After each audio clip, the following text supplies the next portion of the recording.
Hello സുഹൃത്തുക്കളെ, ഇന്നത്തെ ഒരു വീഡിയോയിലൂടെ നമ്മളിവിടെ പരിശോധിക്കാൻ പോകുന്നത് റെഡ്മിൻ്റെ ഏറ്റവും പുതിയ മോഡലായ റെഡ്മി നോട്ട് 10 എന്ന ഈ ഒരു ഫോണിൻ്റെ വിശേഷങ്ങളാണ്. റെഡ്മി നോട്ട് 10 എന്ന് പറഞ്ഞാൽ റെഡ്മി നോട്ട് 9 ഒരുപാട് വ്യത്യാസമുണ്ട്. Note 9, note 9S, note 9 pro max ഇതിൽ നിന്നൊക്കെ ഒരുപാട് വ്യത്യാസമുണ്ട്. കാരണം മെയിനായിട്ട് ഇതിൻ്റെ ഡിസ്പ്ലേ, അതുപോലെ തന്നെ ഇതിൻ്റെ വെയിറ്റ്, ഇതിൻ്റെ ഡിസൈനിങ്, ഇങ്ങനെ പല കാര്യങ്ങളിലും ഈ ഒരു ഫോൺ ഒരുപാട് വ്യത്യാസമുണ്ട്. പിന്നെ പ്രൈസ് എന്ന് പറഞ്ഞാൽ ഏകദേശം അതേ നോട്ട് 9 ഒക്കെ അതേ ഒരു പ്രൈസ് ഒക്കെ തന്നെയാണ് ഈ ഒരു ഫോണിന് വരുന്നത്. അപ്പോൾ നമ്മൾ വീഡിയോയിലേക്ക് കടക്കുന്നതിന് മുമ്പ് നിങ്ങളുടെ ചാനൽ ഇതുവരെ സബ്സ്ക്രൈബ് ചെയ്തിട്ടില്ല എന്നുണ്ടെങ്കിൽ എത്രയും പെട്ടെന്ന് സബ്സ്ക്രൈബ് ചെയ്തേക്കുക. എന്നാൽ മാത്രമാണ് ഞാൻ അപ്ലോഡ് ചെയ്യുന്ന ഇതുപോലത്തെ വീഡിയോകളൊക്കെ നിങ്ങൾക്ക് നോട്ടിഫിക്കേഷനായിട്ട് ലഭിക്കുള്ളൂ. നമുക്ക് നേരെ വീഡിയോയിലേക്ക് കടക്കാം. ഞാൻ Khader Ulleri, welcome to tech solutions.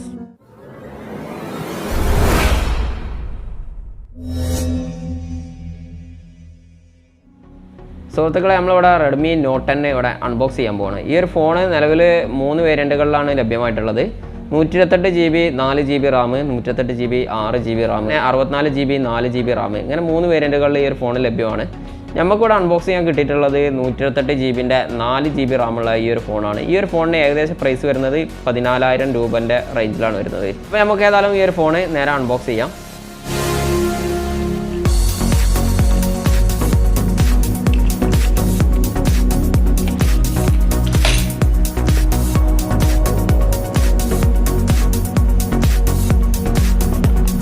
നമ്മളിവിടെ റെഡ്മി നോട്ട് 10 ഇവിടെ അൺബോക്സ് ചെയ്തിരിക്കുകയാണ്. ഈ ഒരു ഫോണിൻ്റെ പുറത്തായിട്ടുള്ള ഈ സ്റ്റിക്കറിൽ തന്നെ കൊടുത്തിട്ടുണ്ട് ഇതിൻ്റെ സ്ക്രീൻ സൈസ്, ഇതിൻ്റെ ചാർജിങ് ടൈപ്പ്, ഇതിൻ്റെ പ്രൊസസ്സർ, ക്യാമറ, ഇങ്ങനെയുള്ള കാര്യങ്ങളൊക്കെ സ്ക്രീനിൻ്റെ പുറത്തായിട്ട് തന്നെ കാണാൻ പറ്റുന്നുണ്ട്. ഒന്നാമതായിട്ട് തന്നെ കാണാൻ പറ്റുന്നത് 6.43 AMOLED ഡിസ്പ്ലേ എന്നുള്ളതാണ്. സാധാരണഗതിയിൽ നമ്മൾ റെഡ്മിൻ്റെ ഫോണുകളിലൊക്കെ ഏകദേശം ഒരു 15,000 രൂപേൻ്റെ താഴെയുള്ള മിക്ക ഫോണുകളിലും AMOLED ഒന്നും കാണാറില്ല. ഈ ഒരു ഫോണിൽ AMOLED കൊടുത്തിട്ടുണ്ട്. അതോടൊപ്പം തന്നെ ഇതിൻ്റെ ഫാസ്റ്റ് ചാർജിങ് എന്ന് പറഞ്ഞാൽ 33 വാട്ട്സിൻ്റെ fast charging, 5000 mAh battery, Snapdragon 678 processor, 48 megapixel quad camera, ultra wide macro lens എന്നിവയൊക്കെ ഈ ഒരു ഫോണിലുണ്ട്. ഇനി നമുക്ക് ഏതായാലും ഫോൺ പുറത്തേക്ക് വെക്കാം. ഫോൺ പുറത്തേക്ക് വെച്ചതിന് ശേഷം ബാക്കി കാര്യങ്ങൾ ഇതിൻ്റെ ബാക്ക് സൈഡ് നമ്മളിപ്പോൾ പരിശോധിക്കണില്ല. അതിൻ്റെ മുമ്പായിട്ട് നമ്മൾ ഈ ഒരു ഫോണിൻ്റെ പാക്കിംഗ് കൂടി ഒന്ന് പരിശോധിച്ച് നോക്കാം. എന്തൊക്കെ ഈ ഒരു ഫോണിൻ്റെ അകത്ത് കിട്ടിയിട്ടുണ്ട്. റെഡ്മിൻ്റെ ഫോൺ ആയതുകൊണ്ട് നമുക്ക് പ്രത്യേകം പരിശോധിക്കൊന്നും വേണ്ട. ഈ ഒരു ഫോണിൻ്റെ അകത്ത് ഹെഡ്ഫോണൊന്നും ഉണ്ടാകാനുള്ള ഒരു സാധ്യതയും ഈ ഒരു ഫോണിലില്ല. ഈ ഒരു ഫോണിൽ നമുക്ക് വലിയൊരു ചാർജർ തന്നെ കിട്ടിയിട്ടുണ്ട്. 33 വാട്ട്സിൻ്റെ ഫാസ്റ്റ് ചാർജറാണ് ഈ ഒരു ചാർജർ. അതോടൊപ്പം തന്നെ ഈ ഒരു ഫോണിൻ്റെ അകത്ത് Type-C കേബിളും കിട്ടിയിട്ടുണ്ട്. Type-C കേബിൾ എന്ന് പറഞ്ഞാൽ USB to Type-C ആണ്, Type-C to Type-C എന്നല്ല.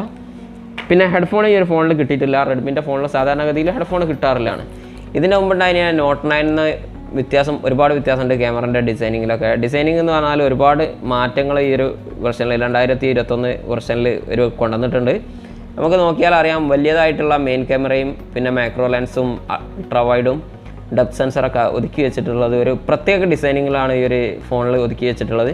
പിന്നെ ഒരു ഫോണിൻ്റെ വെയിറ്റ്, ഒരു ഹാൻഡ്ലി ആയിട്ടുള്ള, വളരെ നമ്മൾക്കൊരു പിടിക്കാനൊക്കെ ഒരു ഫ്രണ്ട്ലി ആയിട്ടുള്ള ഒരു ഫോണാണ് ഈ ഒരു ഫോൺ. വെയിറ്റ് വളരെ കുറവാണ്. എന്നാൽ 5000 mAhൻ്റെ ബാറ്ററി ഈ ഒരു ഫോണിലുണ്ട്. അടുത്തതായിട്ട് നമുക്ക് ഈ ഒരു ഫോണിൻ്റെ പാക്കിംഗ് കൂടി കഴിച്ചതിന് ശേഷം ബാക്കി കാര്യങ്ങളൊക്കെ ഒന്ന് പരിശോധിച്ച് നോക്കാം. ഈ ഒരു ഫോണിൻ്റെ നമ്മൾ ബട്ടൺസുകളൊക്കെ ഒന്ന് പരിശോധിച്ച് നോക്കുകയാണെന്നുണ്ടെങ്കിൽ ഈ ഒരു സൈഡിലായിട്ട് നമുക്കിവിടെ ഫിംഗർ പ്രിൻറ്റ് കാണുന്നുണ്ട്. ഫിംഗർ പ്രിൻറ്റ് എന്ന് പറഞ്ഞാൽ പവർ ബട്ടണോട് കൂടിയുള്ള ഫിംഗർ പ്രിൻ്റാണ്. സാധാരണഗതിയിൽ എല്ലാ ഫോണുകളിലും ഇങ്ങനെയുള്ള ഫിംഗർ പ്രിൻ്റൊക്കെ അകത്ത് കുറച്ച് തള്ളിയിട്ടുണ്ടാകുക. അതിൽ നിന്ന് വ്യത്യസ്തമായിട്ട് ഈ ഒരു ഫോണിൻ്റെ ഫിംഗർ പ്രിൻറ്റ് കുറച്ച് പുറത്തേക്ക് തള്ളിയിട്ട് തന്നെയാണുള്ളത്. എന്ന് കരുതി നമ്മളെ വോളിയം ബട്ടൺ പോലെ നല്ലോണം പുറത്തേക്ക് തള്ളിയിട്ടില്ല. നമുക്ക് കാണാൻ പറ്റുന്നത് വോളിയം അപ്പ് ഡൗൺ ബട്ടൺ. ഇതിൻ്റെ മുകൾ വശത്ത് പരിശോധിച്ച് നോക്കുകയാണെന്നുണ്ടെങ്കിൽ നമുക്കിവിടെ നോയ്സ് ക്യാൻസലേഷൻ മൈക്ക് കാണുന്നുണ്ട്. പിന്നെ ഒരു റെഡ് LED കാണുന്നുണ്ട്. അതായത് ഇൻഫ്രാറെഡ് LED എന്ന് പറയുമ്പോൾ ഇത് നമുക്ക് ടിവിൻ്റെ റിമോട്ടായിട്ട് അല്ലെങ്കിൽ AC-ൻ്റെ റിമോട്ടൊക്കെ ആയിട്ട് നമുക്ക് ഈ ഒരു ഫോൺ ഉപയോഗിക്കാൻ പറ്റും. അതുപോലെ തന്നെ നമുക്ക് ഇവിടെ ഒരു സ്പീക്കറും കാണുന്നുണ്ട്. ഈ ഒരു സൈഡിലായിട്ട് സിം കാർഡ് ട്രേ കാണുന്നുണ്ട്. ഇതിൻ്റെ അടിവശം നമ്മൾ പരിശോധിച്ച് നോക്കുകയാണെങ്കിൽ നമുക്ക് 3.5mm ഹെഡ്ഫോൺ ജാക്ക് കാണുന്നുണ്ട്. അതോടൊപ്പം തന്നെ ഇതിൽ മൈക്രോഫോൺ കാണുന്നുണ്ട്, Type-Cൻ്റെ ഇൻപുട്ട് കാണുന്നുണ്ട്, ഒരു സ്പീക്കർ എക്സ്ട്രാ കാണുന്നുണ്ട്. അതായത് ഒരു സ്റ്റീരിയോ സ്പീക്കർ ഫോണാണ് ഈ ഒരു ഫോൺ. സത്യം നമുക്ക് കാണാൻ പറ്റുന്നത് ഇതിൻ്റെ അകത്ത് ഒരു കാറ്റലോഗ് കാണുന്നുണ്ട്. ഒരു കാറ്റലോഗിൻ്റെ വീണ്ടും ഒരു കാറ്റലോഗും കൂടി കിട്ടിയിട്ടുണ്ട്. അതോടൊപ്പം തന്നെ നമുക്കൊരു പൗച്ചും ഈ ഒരു ഫോണിൽ കിട്ടിയിട്ടുണ്ട്. സിം കാർഡ് റിമൂവ് ചെയ്യുന്ന ഈ ഒരു എജക്ടർ എടുത്തതിന് ശേഷം നമുക്ക് സിം കാർഡിൻ്റെ ട്രേ ഒന്ന് പരിശോധിച്ച് നോക്കാം. എത്ര സിം കാർഡ് സപ്പോർട്ട് ചെയ്യുന്നുള്ളതും കൂടി ഒന്ന് പരിശോധിച്ച് നോക്കാം. 2 സിം കാർഡും ഒരു മെമ്മറി കാർഡും നമുക്ക് ഒരേ സമയം ഒരു ഫോണിൽ ഉപയോഗിക്കാം. ഈ ഒരു സിം കാർഡ് ട്രേൻ്റെ ഒരു പ്രത്യേകത എന്ന് പറഞ്ഞാൽ ഇവിടെ ഒരു റബ്ബർ അവർ കൊടുത്തിട്ടുണ്ട്. അതായത് യാതൊരു കാരണവശാലും ഈ ഒരു ഫോണിൻ്റെ അകത്തേക്ക് വെള്ളം കയറരുത് എന്നുള്ളത് ഒരു ലക്ഷ്യത്തോടു കൂടിയാണ് കമ്പനി ഇവിടെ ഒരു റബ്ബർ ഈ ഒരു സൈഡിലായിട്ട് കൊടുത്തിട്ടുള്ളത്. പിന്നെ നമുക്ക് പരിശോധിക്കാനുള്ളത് ഈ ഒരു കവർ ഇട്ടാൽ ഈ ഒരു ഫോണിൻ്റെ ലുക്ക് എങ്ങനെ ഉണ്ടാവും എന്നുള്ളത് പരിശോധിച്ച് നോക്കാം. ആദ്യം തന്നെ ഒരു കവറിനെ പറ്റി പറയുകയാണെന്നുണ്ടെങ്കിൽ വളരെ സ്മൂത്ത് ആയിട്ടുള്ള എന്നാൽ അത്യാവശ്യം നല്ല ക്വാളിറ്റി ഉള്ള ഒരു കവർ തന്നെയാണ് ഈ ഒരു ഫോണിൻ്റെ കവർ എന്ന് പറയാം. പിന്നെ അതുപോലെ തന്നെ സ്ക്രാച്ച് കാർഡ് നമുക്ക് ഈ ഒരു ഫോണിൻ്റെ ഒപ്പം തന്നെ കിട്ടിയിട്ടുണ്ട്. ഇതൊരു സ്ക്രീൻ പ്രൊട്ടക്റ്ററായിട്ട് നമുക്ക് പറയാൻ പറ്റില്ല, ഒരു സ്ക്രാച്ച് വരാതിരിക്കാനുള്ള ഒരു ഗാർഡായിട്ടേ നമുക്ക് പറയാൻ പറ്റുള്ളൂ. ഗൊറില്ല 3ൻ്റെ പ്രൊട്ടക്ഷനോടുകൂടിയുള്ള ഡിസ്പ്ലേ ആണ്. അപ്പോൾ സ്ക്രാച്ച് അല്ലെങ്കിലും പെട്ടെന്ന് വരാനുള്ള ഒരു സാധ്യത ഈ ഒരു ഫോണിനില്ല. നമുക്ക് ഏതായാലും ഈ ഒരു ഫോണിൻ്റെ കവർ ഇട്ടതിന് ശേഷം ഉള്ള ഒരു ലുക്കും കൂടി ഒന്ന് പരിശോധിച്ച് നോക്കാം. ഇങ്ങനെ കണ്ടാൽ നമ്മൾക്ക് ഒരിക്കലും ഒരു 15,000 രൂപൻ്റെ അല്ലെങ്കിൽ 14,000 രൂപ റേഞ്ചിലുള്ള ഒരു ഫോണാണ് ഈ ഒരു ഫോൺ ഞാൻ തോന്നില്ല. കാരണം അത്രയും നല്ലൊരു ലുക്കുള്ള ഒരു ഫോൺ തന്നെയാണ് ഈ ഒരു ഫോണ്. ഈ ഒരു ഫോണിൻ്റെ 64 GB ഫോൺ പറഞ്ഞാൽ ഏകദേശം 12,000 രൂപ റേഞ്ചിലാണ് വരുന്നത്. അപ്പം 12,000 രൂപയിൽ തന്നെ ഈ ഒരു ഫോൺ ഇത്രയും ലുക്കുള്ള ഒരു ഫോൺ കിട്ടുക എന്ന് പറഞ്ഞാൽ വളരെ അത്ഭുതം തന്നെയാണ് നമുക്ക് പറയാം. അടുത്തതായിട്ട് നമുക്ക് ഫോണൊന്ന് ഓണാക്കി നോക്കാം. ഈ ഒരു ഫോൺ ഓണാക്കുമ്പോൾ തന്നെ നമുക്ക് MIUI 12 എന്ന് കാണുന്നുണ്ട്. അതായത് ആൻഡ്രോയിഡ് 11 MIUI 12ൻ്റെ സപ്പോർട്ടോടുകൂടിയാണ് ഈ ഒരു ഫോൺ വർക്ക് ചെയ്യുന്നത്. നമുക്ക് ഏതായാലും ഫോണൊന്ന് കംപ്ലീറ്റ് ആദ്യം ഓണാക്കാം. ഓണാക്കിയതിനു ശേഷം ബാക്കി കാര്യങ്ങളൊക്കെ ഒന്ന് പരിശോധിച്ച് നോക്കാം.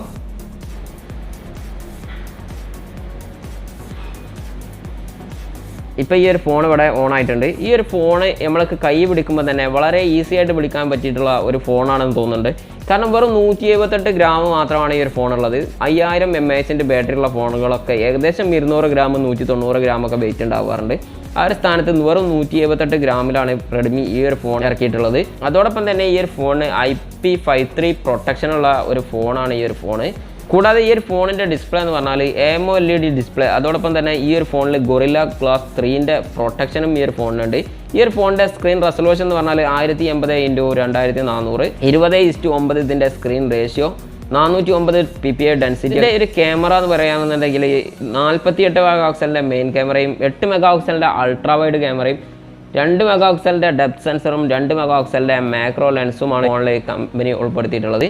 അതോടൊപ്പം തന്നെ ഈ ഒരു ഫോണിൻ്റെ ഫ്രണ്ട് ക്യാമറ എന്ന് പറഞ്ഞാൽ 13 മെഗാപിക്സലിൻ്റെ ഫ്രണ്ട് ക്യാമറയാണ് കമ്പനി ഈ ഒരു ഫോണിനായിട്ട് കൊടുത്തിട്ടുള്ളത്. ഇതിൻ്റെ ഫ്രണ്ട് ക്യാമറ ഉപയോഗിച്ചിട്ട് നമുക്ക് ഫുൾ HD വീഡിയോയും ബാക്ക് ക്യാമറ ഉപയോഗിച്ചിട്ട് നമുക്ക് 4K വീഡിയോയും ഈ ഒരു ഫോണിൽ റെക്കോർഡ് ചെയ്യാൻ പറ്റും. ബ്ലൂടൂത്ത് 5ൻ്റെ സപ്പോർട്ട് ഈ ഒരു ഫോണിലുണ്ട്. Wifi hotspot, wifi direct, dual band wifi ഇങ്ങനെയുള്ള എല്ലാ സംവിധാനങ്ങളും ഈ ഒരു ഫോണിലുണ്ട്. ഈ ഒരു ഫോണിൻ്റെ മെയിൻ പ്രത്യേകതയാണ് FM റേഡിയോ. അതോടൊപ്പം തന്നെ ഈ ഒരു ഫോണിൽ FM റേഡിയോ റെക്കോർഡ് ചെയ്യാനും പറ്റും. പിന്നെ ഈ ഒരു ഫോണിൻ്റെ ചാർജിംഗ് ആണ് നമുക്ക് എടുത്ത് പറയേണ്ടത്. ചാർജിംഗ് എന്ന് പറഞ്ഞാൽ 5000 mAh ബാറ്ററി നമുക്ക് ഫുൾ ആകാൻ വേണ്ടിയിട്ട് ഈ ഒരു ചാർജർ ഉപയോഗിച്ചിട്ട് നമ്മൾ ചാർജ് ചെയ്യുകയാണെന്നുണ്ടെങ്കിൽ വെറും 74 മിനിറ്റ് ഫുള്ളാകും എന്നൊക്കെയാണ് കമ്പനി അവകാശപ്പെട്ടത്. 50% ആവണമെന്നുണ്ടെങ്കിൽ വെറും 25 മിനിറ്റ് മതി എന്നാണ് കമ്പനി പറയുന്നത്. ഈ ഫോൺ മാർക്കറ്റിൽ വന്നിട്ടുള്ളത് മാർച്ച് 16 തീയതിയാണ്. ഇന്ന് മാർച്ച് 25 തീയതിയാണ് നമ്മൾ ഈ ഒരു വീഡിയോ ഷൂട്ട് ചെയ്യുന്നത്.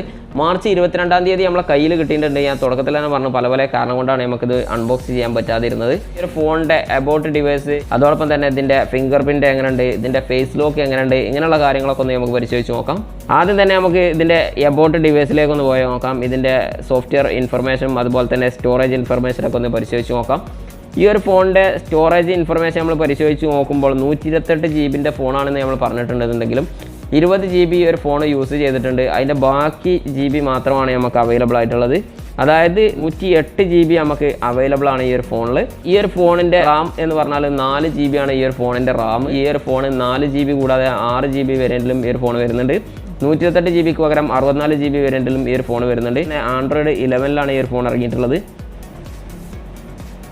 ഈ ഒരു ഫോണിൻ്റെ നോട്ടിഫിക്കേഷൻ നമ്മൾ പാനലിൽ പരിശോധിച്ച് നോക്കുമ്പോൾ നമുക്ക് ഇതിൽ കാണാൻ പറ്റുന്നത് സാധാരണ ഫോണിൽ നിന്നും എന്തൊക്കെ വ്യത്യാസം ഉണ്ടെന്നുള്ളതാണ് നമ്മൾ പരിശോധിച്ച് നോക്കാവുന്നത്. ഇതിലൊരു സ്കാനർ കമ്പനി കൊടുത്തിട്ടുണ്ട്. ഈ ഒരു സൈഡിലേക്ക് നോക്കുകയാണെന്നുണ്ടെങ്കിൽ സ്ക്രീൻ റെക്കോർഡിംഗ് കമ്പനി കൊടുത്തിട്ടുണ്ട്, ഹോട്ട്സ്പോട്ട് കൊടുത്തിട്ടുണ്ട്, അൾട്രാ ബാറ്ററി സേവ് കൊടുത്തിട്ടുണ്ട്. പിന്നെ ഇതൊക്കെ നമുക്ക് എഡിറ്റ് ചെയ്യാനുള്ള ഒരു ഓപ്ഷനും കമ്പനി കൊടുത്തിട്ടുണ്ട്. നമുക്ക് ഈ ഒരു ഫോണിൻ്റെ ഫിംഗർ പ്രിൻ്റ് കൂടി നമുക്ക് പരിശോധിച്ച് നോക്കാനുണ്ട്. അതിന് വേണ്ടിയിട്ട് നമ്മൾ ആദ്യം തന്നെ ഫിംഗർ പ്രിൻ്റ് സെറ്റ് ചെയ്യാൻ പോവാണ്. ഇപ്പോൾ ഞാൻ ഈ ഒരു ഫോണിൽ ഫിംഗർ പ്രിൻറ്റും സെറ്റ് ചെയ്തിട്ടുണ്ട്, അതുപോലെ തന്നെ ഫേസ് ലോക്കും ഈ ഒരു ഫോണിൽ സെറ്റ് ചെയ്തിട്ടുണ്ട്. അപ്പോൾ ഞാൻ ഈ ഒരു ഫോണിലെ ഫിംഗർ പ്രിൻ്റാണ് ആദ്യം തന്നെ ടെസ്റ്റ് ചെയ്യാൻ പോകുന്നത്. ജസ്റ്റ് ഒന്ന് വെച്ച് നോക്കുകയാണ്.